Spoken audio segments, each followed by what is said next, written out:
여호와를 자기 하나님으로 심은 나라 곧 하나님의 지역으로 선택된 백성은 복이 있도다.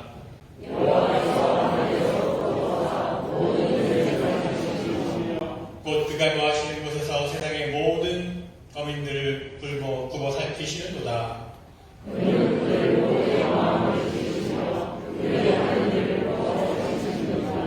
많은 군대로 구원 얻을 왕이 없으며 용사가 힘이 세어도 스스로 구원하지 못하는도다.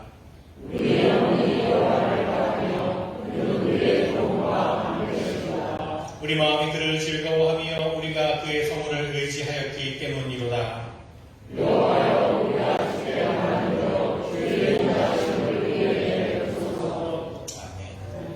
사도신경으로 기도의 고백을 올려드립니다.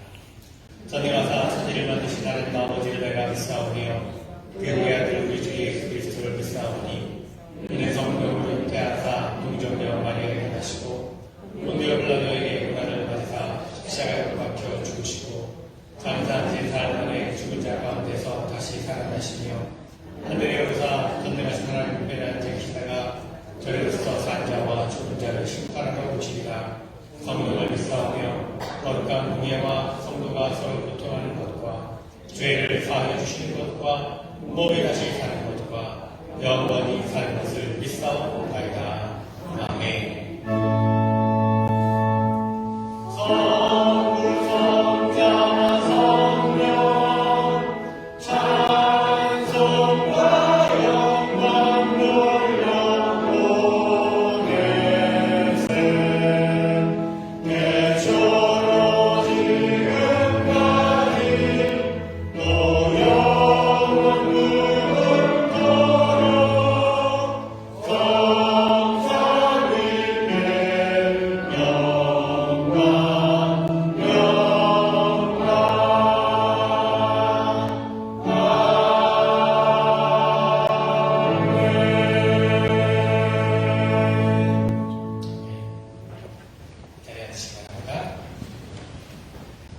오늘도 거룩하고 복된 주님의 날에 또 예배의 자리에 함께 하신 여러분 한 분 한 분을 주님으로 축복합니다. 또 가정에서 영상으로 예배를 드신 모든 분들도 그곳에 주님의 예배가 함께 하기를 축복하며 또 환영합니다.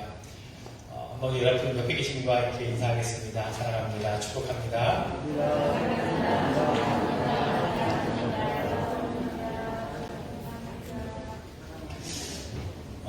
제가 약간 나온 이유는 한 가지 좀 축하할 일이 있어서 이 자리에 나왔는데 여성부에서 이 부탁을 하셔서 제가 이 자리에서 좀 소개를 하려고 합니다. 이 한화부의 조경자 목사님이 이제 24일 돌아온 금요일인가요? 네, 생신이신데 90세 생신이세요. 그래서 아마 우리 한화부 회중 가운데 가장 어르신이지 않을까 싶어요. 그래서 특별히 여성부에서 좀 예배 시간에 축하해 주었으면 좋겠다고 말씀하셔서 이 시간 함께 좀 축하하려고 하는데 우리 권사님 잠깐 나오시죠. 조경자 목사님.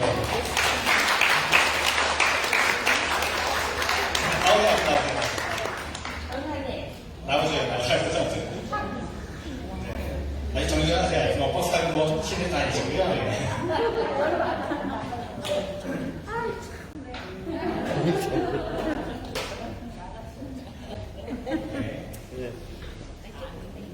우리 혹시 생일 축하 노래 하실 수 있으면 같이 앞에 보시고 90세 이제 생신이신데 정말 건강하게 하나님께서 지키시고 우리를 공동체에서 함께 일할 수 있는 시간을 여성께서 선물 주시고 얘기도 주시고 우리 노래 함께 불러드리겠습니다.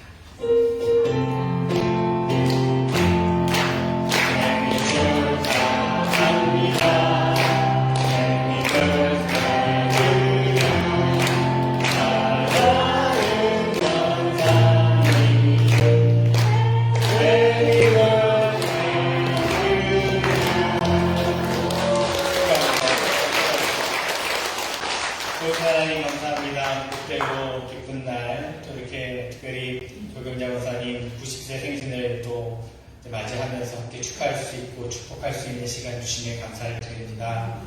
그동안 권사님의 삶을 통해서 함께 하시고 인도하시고 지금까지 지키셨던 하나님께서 이제 권사님 남은 여생도 하나님께서 책임져 주시고 또 붙들어 주시며 끝까지 주님의 일에 또 맡겨진 삶을 감당하실 수 있는 권사님 되게 하여 주시옵소서. 특별히 몸과 마음이 더 강건케 하시고 하나님께서 부어주시는 은혜와 또 축복과 건강이 우리 권사님의 삶 가운데 가득하게 하여 주시옵소서.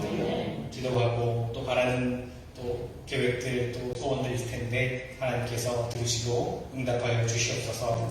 함께 축하하며 축복한 우리 모든 성도들에게도 동일한 은혜와 축복을 더하여 주시며 예수님의 이름으로 기도드립니다. 네. 다시 한번 축하합니다.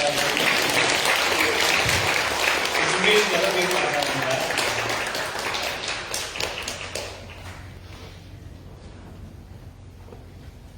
네. 모든 분들의 생일 다 이렇게 해드리면 좋겠죠. 특별히 90세 생일이라 의미 있는 생일이라 이렇게 여성부에서 이렇게 준비를 해주셨습니다. 다시 한번 감사를 드립니다. 교회에서 제일 나누도록 하겠습니다. 네, 계속해서 우리 안전한 예배를 협력해 주시기를 바라고요. 영상 예배도 계속해서 진행 중인 가운데 있습니다. 오늘 사순절 네 번째 주일입니다. 우리 주님의 고난과 또 십자가의 길을 계속 묵상하시면서 의미 있는 사순절 보내시기를 바라고요. 4월 9일 부활주일에 세례받기를 원하시는 분 혹은 자녀 있으면 저에게 말씀해 주시면 제가 안내해 드리고 또 교육하도록 그렇게 하겠습니다. 십자가 영성을 떠나는 40일 여정 계속해서 새벽 시간마다 묵상하고 있고 여러분 매일매일 묵상하는 스케줄에 따라서 묵상하시는 줄 압니다. 계속해서 주님의 발자취를 따라가며 더욱더 의미 있는 사순절 보내시기를 바라고요. 오늘 속장 모임 예배 후에 잠깐 갖도록 하겠습니다. 그 다음 주일은 속회 모임, 3월 속회 모임은 다음 주일 예배 후에 갖도록 하겠습니다. 어머니 카페에서 계속 금요일마다 모임을 갖고 있고 주일학교 교사를 섬기실 분들 찾고 있습니다. 헌신해 주실 분들은 자원하는 마음 가지고 함께 동참해 주시면 감사하겠습니다. 하나바다 장터도 계속해서 진행 중에 있습니다. 여러분 개인적인 기도의 제목이나 또 가정의 기도 제목 있으면 언제든지 말씀해 주시면 주저하지 마시고 말씀해 주시면 저희가 함께 중보하면서 기도하도록 하겠습니다. 또 신방 받기를 원하시는 분들 계시면 또 말씀해 주시기를 바랍니다. 여러분 가정에 혹시 알리실 소식들 있으면 이렇게 이런 것까지 알려드려야 되나 말씀드려야 되나 생각하지 마시고 알려주시면 기쁜 일이든지 또 슬픈 일이든지 또 위로가 필요한 일이든지 도움이 필요한 일이든지 말씀해 주시면 함께 성도들과 나누면서 여러분 함께 협력하도록 하겠습니다. 언제든지 말씀해 주시기를 바랍니다. 오늘 애차는 우리 박보련 집사님 가정에서 또 김재준 목사님 가정에서 섬겨 주셨고요. 재단을 위하는 최재선 목사님께서 섬겨 주셨습니다. 감사드립니다. 이 시간 기도하실 때 황현희 권사님께서 대표 기도를 보여주시겠습니다.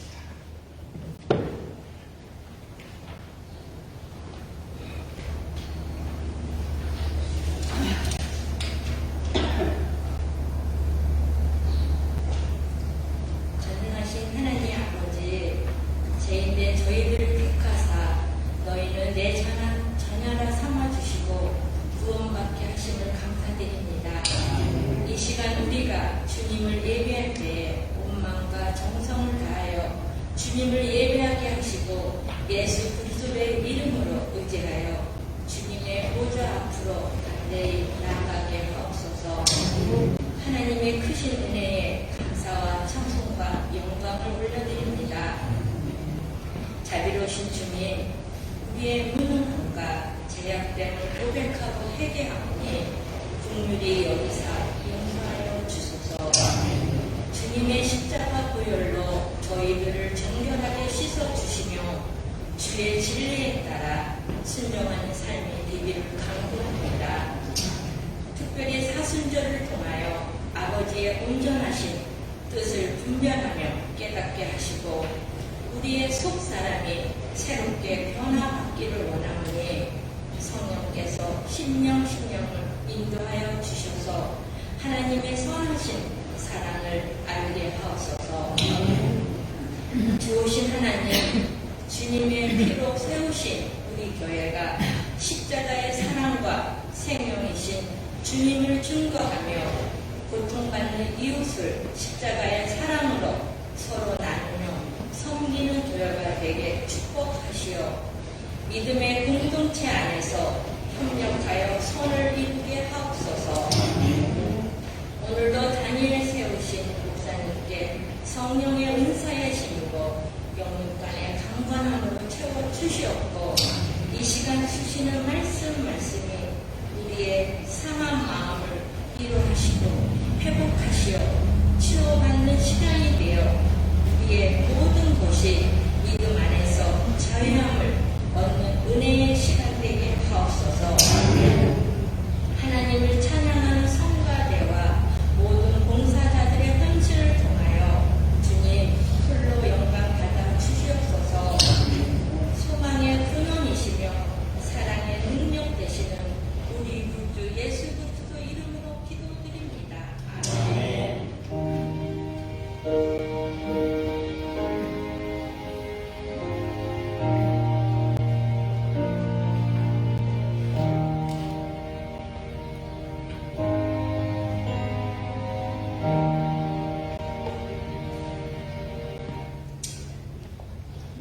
오늘 우리 주신 하나님의 말씀은 신약성경 빌립보서 4장 6절 7절 말씀입니다. 빌립보서 4장 6절과 7절 말씀 여러분 잘 아시는 말씀인데 우리 같이 한 목소리로 한번 합독했으면 좋겠습니다. 빌립보서 4장 6절과 7절입니다.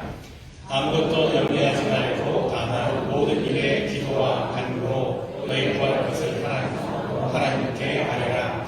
그리하면 모든 지각에 뛰어난 하나님의 평강이 그리스도 예수 안에서 너희 마음과 생각을 지키시리라. 아멘. 성가대 찬양 하나님 드립니다.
너희를 위한 찬양 감사합니다. 나의 생명 드리니 주여 받아주시고 더더니 주님을 섬길 때 주님께서 함께 해주시기를 간절히 구하고 또 소망하는 귀한 고백의 찬양 다시 한번 감사를 드립니다. 우리 삶이 그렇게 되어지는 삶이 되기를 원합니다. 성도님들로부터 가끔 그런 질문을 받을 때가 있습니다. 목사님, 기도하면 하나님께서 응답해 주시나요? 당연히 그렇습니다. 하나님께서 우리의 기도를 들으시고 응답해 주십니다. 그런데 어떤 때는요, 그 질문에 대답을 하면서도 마음이 무겁고 어려울 때도 있습니다. 예전에 성도님께서 저에게 찾아와서 이런 말씀을 하셨습니다. 누군가가 그 성도님에게 이렇게 물어보았다고 합니다. 기도하면 하나님이 다 응답해 주시나요? 이 성도님이 자신있게 대답을 하셨습니다. 당연하죠. 하나님 앞에 나와 기도하면 하나님께서 뭐든지 다 응답해 주십니다. 그런데 문제는 그 이후에 일어났습니다.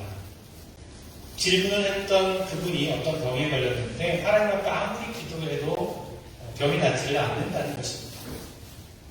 기도해도 더 큰 문제가 생기고 기도해도 어려움이 해결되지 않는 그런 상황 속에서 굉장히 실망을 하셨다는 거죠. 그래서 그분이, 그 성도님이 저에게 찾아와서 이렇게 말씀하셨습니다. 목사님, 하나님께서 기도에 응답하신다고 제가 그분에게 그렇게 말씀을 드렸는데 오히려 그분이 더 큰 곤란을 경험하게 되셨습니다. 제가 섣부르게 얘기하는 것일까요? 여러분도 아마 이런 비슷한 경험들을 해보셨을 것입니다. 혹은 스스로 어려움을 겪으시면서 이런 의문을 품기도 하셨을 겁니다. 기도하는데 왜 내 삶은 이럴까? 기도하는데 왜 내 문제는 해결되지 않는 것일까? 내 기도가 부족한 것은 아닐까? 내 정성이 부족한 것은 아닐까? 라고 하는 생각이 들 때가 있을 것입니다. 저도 그런 경험을 종종 합니다. 성도님들이 다치셔서 혹은 큰 병에 들어서 병원에 입원하시는 경우들이 있습니다. 그런데 목회자로서 그분들을 신방을 하게 될 때에 마음이 무겁고 또 힘이 들 때가 있습니다. 무슨 말로 위로를 해야 할지 모를 때가 있습니다. 단지 제가 할 수 있는 것은 하나님의 섭리하심이 그 가운데 있을 것이고 하나님이 여전히 성도님을 사랑하시고 특별한 하나님의 계획이 있을 것입니다. 라고 위로를 해드리고 기도하는 것입니다. 물론 다 맞는 말씀이지만 그런 말로 모든 것이 다 위로가 되지는 않을 것입니다. 한계가 있다는 거죠. 하나님을 믿으면 복을 받아야 되는데 왜 어려움이 생기는지 도저히 이해할 수 없어서 더 많이 힘들어하는 분들을 보게 되면 어떻게 설명을 하고 어떻게 그들의 신앙을 성숙하게 할 수 있을 것인지 늘 고민을 하게 됩니다. 여러분, 어떤 분들이 이렇게 말씀하십니다. 예수님 믿어야 되는지 왜 잘 믿어야 되는지 모르겠습니다. 또 어떤 분은 이렇게 말합니다. 예수 믿으면 돈이 나오나요? 무슨 떡이 나오나요? 여러분, 많은 사람들이 예수님을 믿을 때 조건적으로 믿습니다.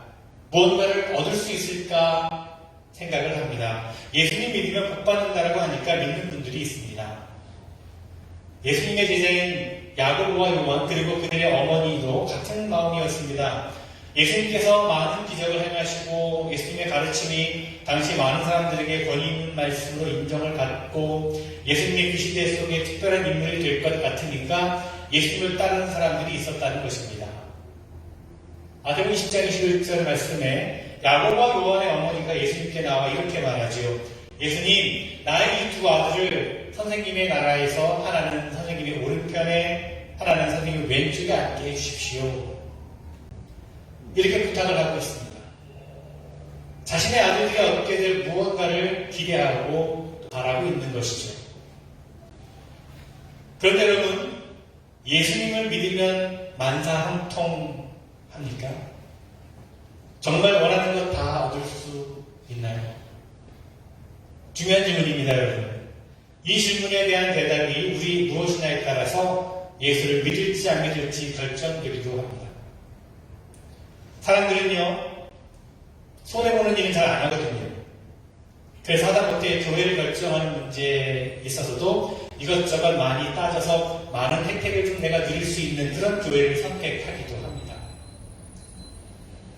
예수 믿으면 만사형통합니까? 이 질문은 우리의 신앙을 다시 한번 되돌아보게 만듭니다. 예수님을 믿는 목적이 무엇인지를 다시 한번 생각해 보게 된다는 것입니다. 맞습니다. 예수님을 믿으면 우리가 만사형통한다고 할 수가 있습니다. 그런데 우리가 그렇게 복을 받는 것은, 만사형통하는 것은 세상적인 기준에서의 만사형통이 아니라 하나님의 기준에서의 만사형통입니다. 예수님 믿어도 때로는 우리가 아플 수 있고요.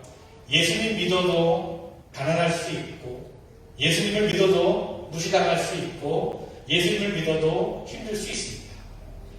이것이 실제로 우리가 겪고 있는 현실입니다. 목회하다 보니까 많은 성도님들이 내가 예수님 믿는데 여전히 아프고 또 힘들고 괴로운 일들이 계속 있고 그런 말미암아 덕이 안 되는 그 모습을 보면서 내가 예수님을 믿는데 이렇게 안 되는 것이 너무나 부끄럽다라고 생각을 하는 분들이 많이 계십니다. 의외로 많이 계십니다. 그런데 여러분, 예수 믿는 사람들도 크리스찬들도 어려울 수 있고요. 고난당할 수 있다는 사실을 우리는 분명히 기억해야 할 것입니다. 초대교회 성도님들도 예수님을 믿는다는 것 때문에 고난을 당하고 순교를 당하게 되어 있습니다. 그들은 누구보다도 큰 믿음을 가지고 있었고 목숨을 걸고 신앙생활을 했지만 그들에게 돌아온 것은 핍박과 순교였습니다. 창세기에 보면 요셉의 고난의 이야기가 나오고 있습니다. 요셉이 형들로부터 버림을 받고 애굽의 노예로 팔려가게 되었고 보디발의 집에서 노예로 살게 되었는데 그러다가 누명을 쓰게 되고 감옥에까지 갇히는 일이 생겼습니다. 굉장히 억울한 일들을 많이 경험하게 되었습니다. 그 이야기들을 짧은 구절 속에 기록되어 있지만 그 시기는 굉장히 오랫동안 길었을 것입니다. 그 고난이 언제 끝날지 모르는 상황이었습니다. 그 긴 고난의 시간을 살아가면서도 요셉이 소망을 가질 수 있었던 것은 하나님께서 그와 함께 하셨고 하나님이 요셉을 사랑하셨다고 하는 사실을 분명하게 믿었기 때문이었습니다. 어떤 분들은 병들어 연약함을 부끄럽게 여깁니다. 가난한 것을 부끄럽게 생각을 합니다. 그런데 우리가 정말 부끄러워야 될 것은 그러한 고난 속에서 하나님을 바라보지 못하고 믿음을 버리는 것, 이것을 우리가 부끄러워해야 하는 겁니다. 우리 인생에는요, 어려움들이 많이 있지만 예수를 믿는 우리들이 세상 사람들과 다른 것은 세상적인 조건들이 성도들을 넘어뜨리지 못한다라고 하는 것입니다. 우리는 고난 속에서도, 고난 가운데서도 그것을 믿음으로 이겨낼 수가 있습니다. 비록 고난을 대하는 자세가, 바로 고난을 대하는 자세가 세상 사람들과는 다르기 때문에 그렇습니다. 여러분, 다시 한번 묻겠습니다. 우리가 예수를 왜 믿습니까? 단지 만사형통하기 위해서 믿는 것입니까? 그렇지 않습니다. 예수를 믿는 자들에게는요, 세 가지 복이 주어집니다. 첫 번째 복은 구원입니다. 아멘. 사도 바울은 말합니다. 여러분은 믿음을 통하여 은혜로 구원을 얻었습니다. 이것은 여러분에게서 난 것이 아니요 하나님의 선물입니다. 우리가 구원받는 것, 그래서 천국을 소유하는 것, 그리고 그 은혜 가운데 살아가는 것이 얼마나 큰 복인지 모릅니다. 우리가 예수님을 믿는 것은 우리가 구원을 받기 때문에 믿는 것입니다. 두 번째 복은요, 기쁨입니다. 시편 기자가 고백합니다. 주님께서 내 마음에 안겨주신 기쁨은 햇곡식과 새 포도주가 풍성할 때에 누리는 기쁨보다 더 큽니다. 내가 편히 눕거나 잠드는 것도 주님께서 나를 평안히 쉬게 하여 주시기 때문입니다. 다른 사람들은 소출이 풍성하고 자신의 소유가 풍성함으로 말미암아 기뻐하고 그것을 자랑할지 모르지만, 그러나 그러한 기쁨은 한계가 있고 그러한 기쁨은 영원하지 않는데 그것보다 더 크고 놀라운 기쁨이 있는데 그것은 바로 주님께서 내 마음에 주신 기쁨이다라고 시편 기자는 고백하고 있습니다. 그래서 그 기쁨이 얼마나 큰지 내가 평안히 눕고 자기도 한다라고 하면서 오직 나를 안전하게 살게 하시는 이는 하나님이시다라고 고백을 하고 있습니다. 바로 이런 고백이 우리의 고백인 줄 믿습니다. 주님을 믿음으로 인해서 그 마음에 기쁨이 충만했으면 좋겠습니다. 여러분 언제 기뻐하십니까? 여러분에게 있어 기쁨의 조건이 어디에 있습니까? 믿는 우리에게는 기쁨의 조건이 만사형통에 있는 것이 아닙니다. 성경에 보면 우리를 향하신 하나님의 마음이 기록되어 있습니다. 빌립보서 4장 4절 말씀에 바울은 이렇게 말합니다. 주 안에서 항상 기뻐하십시오. 다시 말합니다. 기뻐하십시오. 우리를 향한 하나님의 마음, 우리가 어떤 마음을 갖기를 하나님께서 원하신다고요? 주 안에서 항상 기뻐하라. 그렇습니다. 하나님께서는 우리가 항상 기뻐하기를 원하신다는 것입니다. 그런데 여러분 아시듯이 이 말씀을 지금 전하고 있는 바울의 상황은 로마의 감옥에 수감되어져 있는 상황이었습니다. 그는 결코 기뻐할 수 없는 그런 상황이었습니다. 그런데 감옥에 갇혀있는 사람이 오히려 자유로운 사람들에게 너희는 기뻐하라라고 그렇게 지금 외치고 있는 겁니다. 성도들 또한 기뻐할 조건은 사실 아닙니다. 여러 가지 많은 어려움과 핍박과 박해 가운데 있는 그들이었지만 그런 사람들에게 사도 바울은 기뻐하라, 항상 기뻐하라고 전하고 있습니다. 왜 그렇습니까? 세상적인 조건이 채워졌다고 기쁜 것은 아니기 때문입니다. 갇혀도 넘어져도 약해도 기뻐할 수 있기 때문입니다. 그것이 우리를 향한 하나님의 마음입니다. 여러분 항상 기뻐하시기를 바랍니다. 예수님 때문에 기뻐하시고 예수님 때문에 행복한 여러분의 삶이 되었으면 좋겠습니다. 예수님을 믿음으로 인해 주어진 세 번째 복은요, 우리 안에 감사가 주어진다는 겁니다. 전에 한국의 한 예능 TV를 보는데요, 프로그램을 보는데 퀴즈를 맞추면 100만 원을 상금으로 주는 그런 프로그램이었습니다. 유퀴즈 언더블럭이라는 그런 제목의 프로그램이었는데 진행자가 동네 할머니들을 5명 모아놓고서 거기서 퀴즈를 냅니다. 근데 할머니들이 그 문제를 다 맞췄습니다. 문제를 다 맞춘 할머니들이 너무나 기뻐하며 100만 원을 받아서 각각 20만 원씩 나누어서 가지게 됐는데 그 중에 한 할머니가 기뻐하면서 이렇게 말했습니다. 하나님 감사합니다. 하나님 감사합니다. 그랬습니다. 그랬더니 옆에 있던 할머니가 소리를 빽 지릅니다. 무슨 하나님이죠? 하나님이 주긴. 그랬더니 할머니가 다시 한번 말합니다. 그래도 난 하나님이 주신 거야. 나는 감사해. 그러더랍니다. 소박한 대화의 내용이지만 그 안에 중요한 내용이 숨겨져 있습니다. 예수님을 믿는 이들에게는 모든 것이 하나님의 은혜이고 감사의 제목이 된다는 것입니다. 왜냐하면 우리의 모든 삶은 하나님의 섭리하신 가운데 있기 때문에 그렇습니다. 그 할머니를 그곳에 보내신 분, 그런 만남 가운데 있게 하신 분, 이 퀴즈 프로그램에 나오게 하신 분, 그렇게 생각해보면 여러 가지 모든 조건들이 합력하여 선을 이루게 된 거죠. 하나님의 섭리하심과 인도하심 속에서 그 할머니가 20만 원을 받았다라고 그렇게 자신이 고백을 하면서 하나님 감사합니다라고 그렇게 얘기했던 겁니다. 그 고백이 충분히 공감이 됩니다. 여러분, 우리의 삶은요, 하나님의 섭리하심과 인도하심 속에 있는 줄 믿으시기 바랍니다. 어떤 상황 속에서도 항상 감사할 수 있는 것이 바로 우리들입니다. 우리 예수 믿는 사람들입니다. 여러분, 기도도 마찬가지입니다.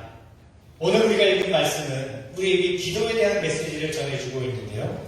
우리가 기도하는 이유, 그것은 단순한 응답이 아닙니다. 물론 기도하면 응답이 됩니다. 그런데 기도했는데도 응답이 되지 않는다면, 기도했는데도 병이 낫지 않고 어려움이 찾아온다면, 그렇다면 믿음이 없는 것입니까? 기도가 잘못된 것입니까? 우리가 하나님의 자녀가 아니기 때문에 그렇습니까? 아닙니다. 결코 그렇지 않다는 겁니다. 기도에서 다 응답되면 좋지만 기도에는요, 그보다 더 중요한 하나님의 계획이 있다고 하는 사실을 우리가 기억해야 할 것입니다. 오늘 말씀에서 바울은 말합니다.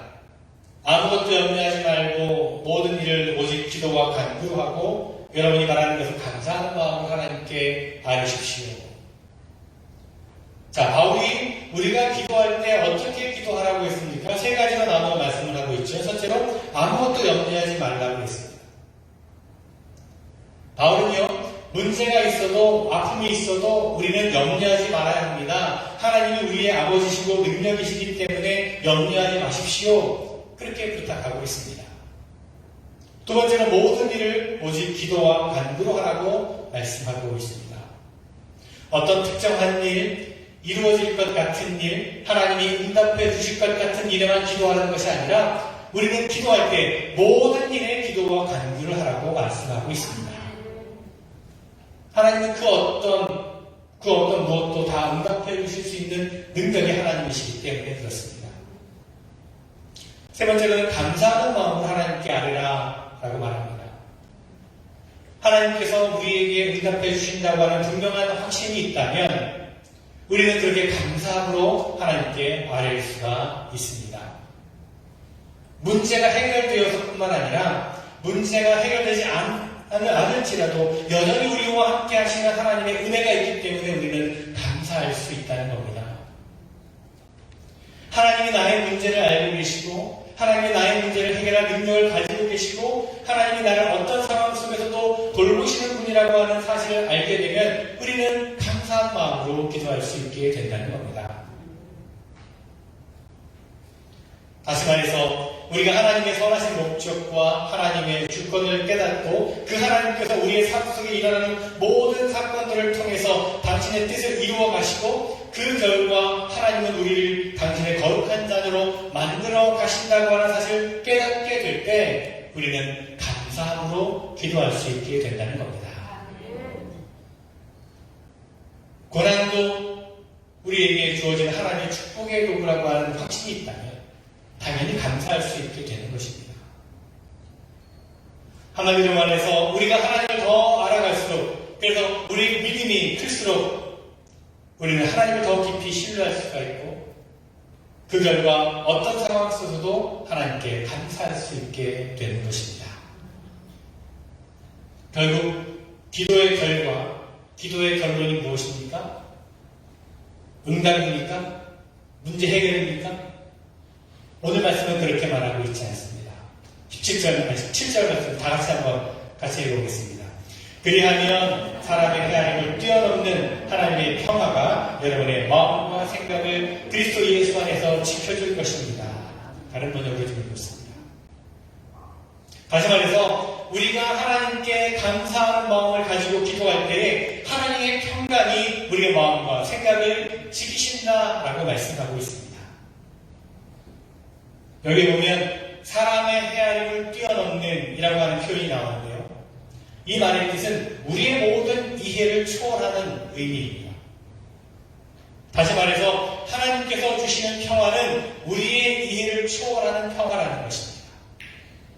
이 평화는 세상 사람들이 알 수도 없고 헤아릴 수도 없는 예수 그리스도 안에 있는 평화입니다. 이 평화는 예수 그리스도를 나의 마음 가운데 모시고 내 삶의 주인으로 고백하고 믿는 사람들만이 누릴 수 있는 인간의 이성과 경험을 초월한 마음의 평화라는 것입니다. 이 평화는 예수님을 구주로 모신 후에 항상 깨어 기도하는 삶을 살아가는 크리스찬들이 누리는 마음의 평화라는 것입니다. 한마디로 말해서 이 평화는 오늘 말씀에서처럼 우리가 예수 그리스도 안에 머물러 있을 때 누리게 되는 마음의 평화라는 겁니다. 로마서 14장 17절에서 바울은 이렇게 말합니다. 하나님의 나라는 먹는 일과 마시는 일이 아니라 성령 안에서 누리는 의와 평화와 기쁨입니다. 우리가 이 땅에서 하나님의 나라를 이루어가고 하나님의 은혜 가운데서 살아가는 것은 우리가 먹고 마시는 것, 그 모든 것들이 채워졌기 때문에 우리가 하나님의 나라를 누리는 것이 아니라 오직 성령 안에 있는 희락과 의와 평강과 즉 의로움과 우리 안에 있는 평안과 기름 주시는 기쁨이 우리 안에 있을 때에 우리의 삶은 하나님의 나라가 된다라고 하는 말씀입니다. 성령의 충만함을 통해서 하나님의 나라가 우리 마음 가운데 임할 때에 우리는 의와 평강과 희락을 경험하는 삶을 살아가게 된다는 말씀입니다. 우리가 기도해도 현실의 상황은 변함이 없을 수 있습니다. 감사가 되어지지 않는 열악한 상황 가운데 여전히 우리가 처할 수도 있습니다. 그런데 사도 바울은 그럼에도 불구하고 권면합니다. 아무것도 염려하지 말고 모든 일을 오직 기도와 간구로 하고 여러분이 바라는 것을 감사하는 마음으로 하나님께 아뢰십시오. 세상 사람들은요 우리를 이해할 수 없습니다. 상황은 변하지 않았어도 우리에게 주어지는 엄청난 평강은 그 문제를 뛰어넘습니다. 더 이상 그것이 문제가 아닙니다. 예수 그리스도와의 인격적인 만남과 관계를 통해서 하늘의 기쁨이 우리에게 주어지게 됩니다. 바울은 고백합니다. 근심하는 사람 같으나 항상 기뻐하고 가난한 사람 같으나 많은 사람을 부요하게 하고 아무것도 가지지 않은 사람 같으나 모든 것을 가진 사람입니다.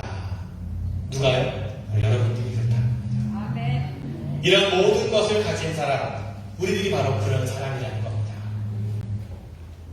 주님이 우리와 함께 하시기 때문에 이 세상에 어떤 것도 주님보다 더 귀한 것은 없고 주님보다 더 큰 것은 없기 때문에 우리는 모든 것을 가진 사람이라고 할 수가 있다는 겁니다.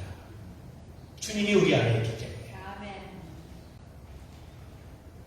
조정민 목사님 혹시 아시는지 잘 아시는데 조정민 목사님 지금 책 고난이 선물이다라고 하는 책에 이런 내용이 나옵니다.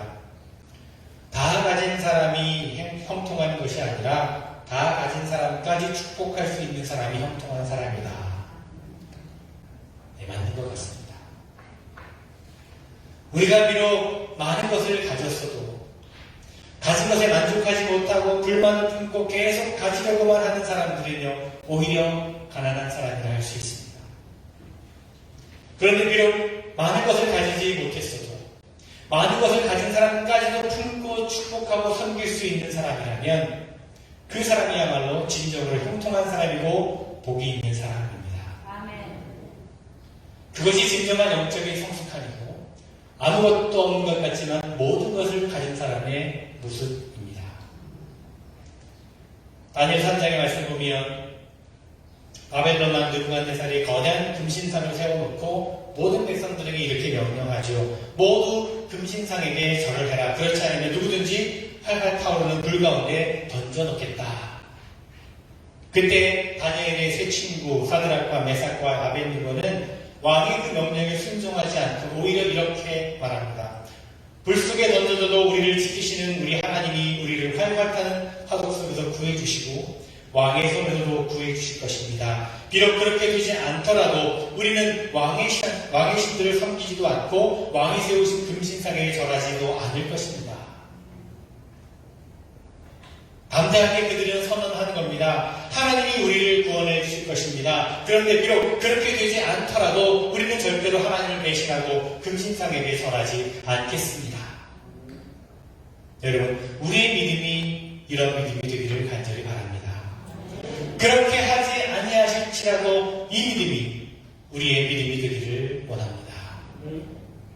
우리가 하나님 앞에 믿음으로 살아갈지라도 어려움이 있을 수 있고 문제가 있기도 합니다. 우리가 하나님 앞에 기도한다고 하더라도 하나님의 섭리와 계획하에서 기도의 응답이 늦어지기도 하고 때로는 응답되지 않을 경우들도 있습니다. 그러나 그럼에도 불구하고 우리는 살아계신 하나님을 바라보기 때문에 그 하나님 안에 거하기 때문에 우리 안에는 기쁨이 임하게 되는 것입니다. 사드락과 메삭과 아벳느고 그들이 왕에게 불순종함으로 인해서 활활 타오르는 불 가운데 던져지게 되었지만 그들의 마음 가운데는 두려움이 없었습니다. 오히려 하나님을 바라보고 하나님께서 구해줄 것이고 만약 그렇게 하지 않으신다 할지라도 하나님이 안 계신 것이 아니라 그것이 하나님의 계획이고 하나님의 뜻이고 하나님의 섭리하심이기 때문에 우리는 기쁨으로 그것을 받아들이겠습니다. 라고 하면서 하나님에 대한 믿음을 고백하는 사람들이 되었던 겁니다. 그것이 진짜 믿음입니다.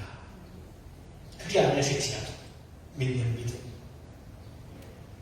여러분, 우리도 하나님께서 그렇게 하지 않으실지라도 우리에게 세상적인 복이 주어지지 않을지라도 우리에게 세상적인 인기와 명예가 주어지지 않을지라도 인정받지 못할지라도 그래도 하나님이 나의 하나님이 되시기 때문에 나는 하나님을 믿고 신뢰하며 기뻐하며 감사하겠습니다. 이러한 고백이 우리의 고백이 되었으면 좋겠습니다.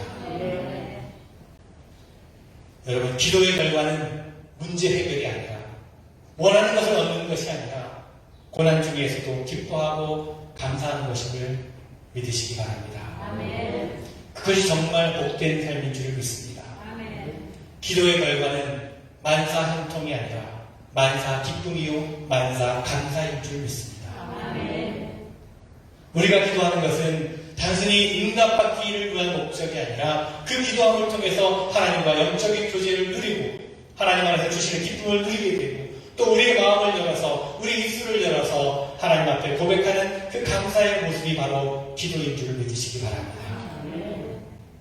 여러분, 기도는 단순히 기도의 응답의 수단이 아니라 우리가 하나님과 교제하며 하나님이 주시는 놀라운 은혜와 평강과 감사와 기쁨을 누리게 되는 귀한 통로라는 사실을 다시 한번 기억하시면서 온전한 기도를 드림으로 그러한 기도의 삶을 살아감으로 하나님을 기쁘시게 하고 하나님 주시는 놀라운 평강과 은혜를 경험하는 그런 여러분 모두가 되시길 간절히 주님의 이름으로 축원을 드립니다. 기도하겠습니다. 주님 감사합니다. 진정한 기도가 무엇인지 오늘 다시금 말씀을 통해 깨닫게 하시니 감사를 드립니다. 우리의 기도가 하나님을 만나고 하나님과 깊이 교제하는 은혜의 통로임을 깨닫게 하여 주시옵소서. 우리의 기도가 하나님이 주시는 기쁨과 평강과 감사를 누리는 통로가 되게 하여 주시옵소서. 항상 기도하며 기도 가운데 하나님의 뜻을 깨닫는 우리 모두가 되게 하여 주시옵소서. 예수 그리스도의 이름으로 기도드리옵나이다. 아멘. 찬송하시겠습니다.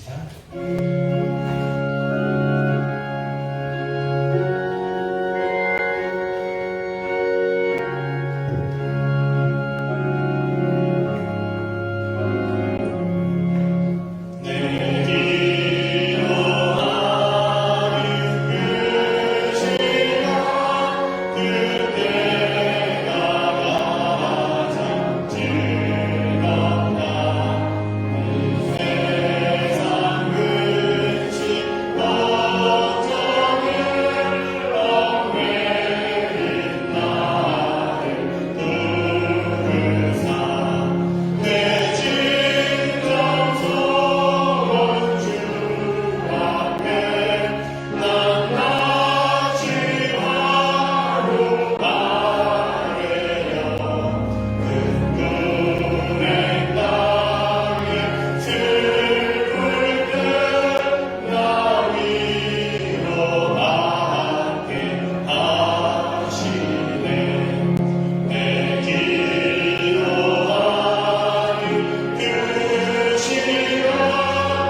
우리에게 기쁨을 주시고 참된 감사를 주신 은혜 감사를 드립니다.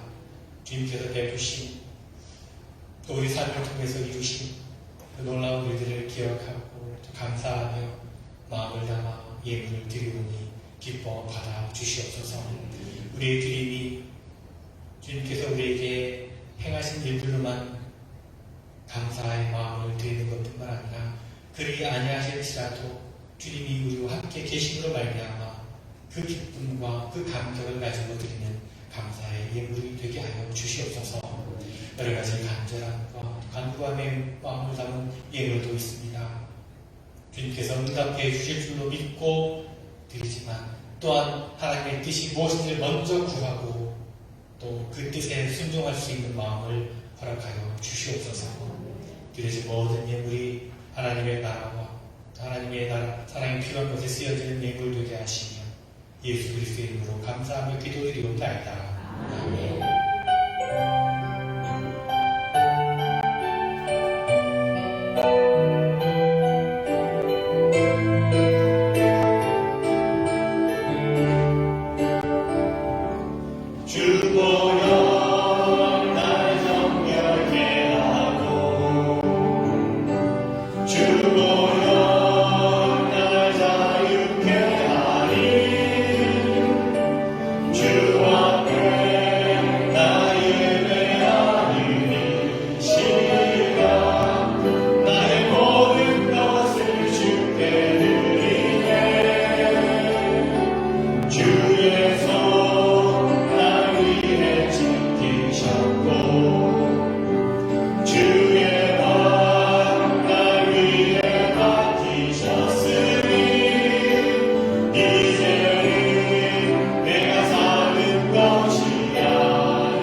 이제는 우리 주 예수 그리스도의 은혜와 하나님 아버지의 크고 놀라우신 사랑하심과 성령의 감화, 역사, 교통, 충만하심이 참으로 주를 위해 살리라 라고 고백하며 세상 가운데 나아가는 그리 아니하실지라도 하나님께 기뻐하며 감사하는 삶을 살아가기를 원하는 사랑하는 성도들, 저들의 모든 가정과 일터와 삶의 모든 자녀 주님 모든 교회 위에 지금으로부터 영원토록 함께 하시기를 간절히 축원하고 나이다.